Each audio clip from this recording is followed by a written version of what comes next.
حضرت امام احمد بن حنبل فرماتے میں غلام خریدنے گیا، اس نے میرے ساتھ شرط رکھی کہ حضور آپ مجھے خرید کے لے جانے ہیں، میری شرط یہ ہے کہ میں دن کو آپ کی ڈیوٹی کروں گا، رات کو نہیں کروں گا۔ فرماتے میں لے آیا، گھر لا کے میں نے پوچھا تیرا نام کیا ہے؟ کہنے لگا حضور غلاموں کا نام نہیں ہوتا۔ کھائے گا کیا؟ حضور غلاموں کی چاہت نہیں ہوتی، جس نام سے پکارو گے آ جاؤں گا، جو دو گے کھا لوں گا۔ کہا کس کمرے میں رہو گے؟ کہا حضور غلاموں کے نخرے نہیں ہوتے۔ کہتے میں نے کہا پھر بھی یہ کمرے ہیں، پسند کر لو۔ ایک ٹوٹا پھوٹا سا کمرہ اس نے پسند کر لیا۔ امام احمد بن حنبل فرماتے میں اسے کام بتاتا پر اتنی محنت سے کرتا کہ کمال کر دیتا، میرے اشارے سمجھتا۔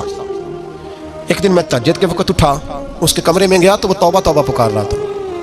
سنو ولیوں کی توبہ، فرماتے اس کے کمرے سے چیخنے کی، یا اللہ معاف کر دے، یا اللہ معاف کر دے، اللہ معافی دے دے، تڑپ رہا ہے، رو رہا ہے۔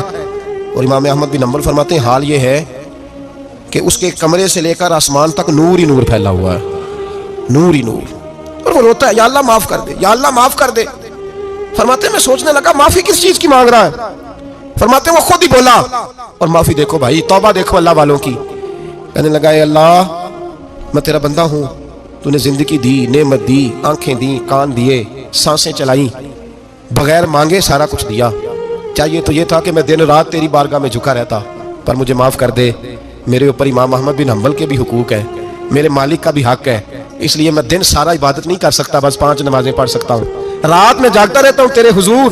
اللہ وہ جو سارا دن میں عبادت نہیں نہ کر پاتا مجھے معاف کر دے، خدایا میری غلطی معاف کر دے، اللہ مجھے بخش دے۔ اور راتی ساری کر کر زاری، نیند اکھاں تھی توندے، فجرے وہی گناہگار کا آون، سب تو نہیں، یا اللہ چاہیے تھا میں 24 گھنٹے سجدے کرتا، بخش دے، یہ میری خطا معاف کر دے۔ ساون کی کالی راتوں میں جب بوندا باندی ہوتی ہے، وہ راتوں کو اٹھ اٹھ روتے ہیں، جب خلقت ساری سوتی ہے، اور درویش کہنے لگے رات پوے تے بے دردانو نیند پیاری آوے، درد مندانو یاد سجن دی ستے امیان جگاوے۔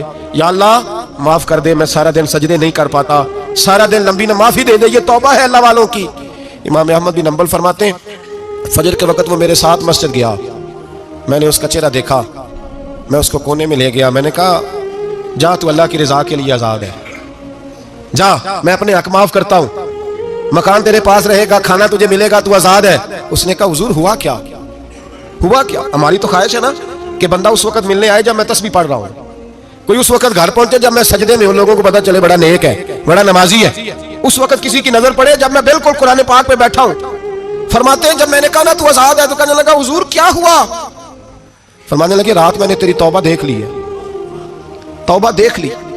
امام صاحب فرماتے ہیں وہ پھر تڑپ کے رویا، سجدے میں سر رکھا، تو نے یہ کیا عجب کیا، مجھ کو بھی فاش کر دیا، میں ہی تو ایک راز تھا سینہ کائنات میں، میں سراپا مخزن راز تھا، میں رہا تھا مدت و راز میں، یہ تیرا شوق دید کشاں کشاں مجھے بھی کھینچ لایا مجاز میں۔ اے اللہ پردہ ہی کھول دیا تو نے، یہ عبادتیں، یہ توبہ، یہ ریاضتیں، یہ تیرا میرا راز تھا، اللہ تو نے پردہ ہی کھول دیے، مہربانی کر مجھے پردہ پوشی عطا فرما، اللہ معاف کر دے، مجھے پردہ پوشی عطا کر۔ حضرت امام احمد بن حنبل فرماتے ہیں سجدے میں ہی اس نے بلند آواز سے اللہ اکبر کہا، پھر وہ گرا، اس کی روح پرواز کر گئی، پرواز کر گئی، چلا گیا، رخصت ہو گیا۔ یہ عاشق کا جنازہ ہے، ذرا دھوم سے نکلے، محبوب کی گلیوں سے ذرا گھوم کے نکلے۔ او بھائی اس بات پہ بھی توبہ ہے کہ یا اللہ میں سارا دن نفل نہیں پی، یہ اللہ کے ولیوں کی توبہ ہے، سارا کچھ کر کر آ کے نا، سارا کچھ کر کر آ کے پھر بھی معافی، ڈیوٹیاں کر کے ساری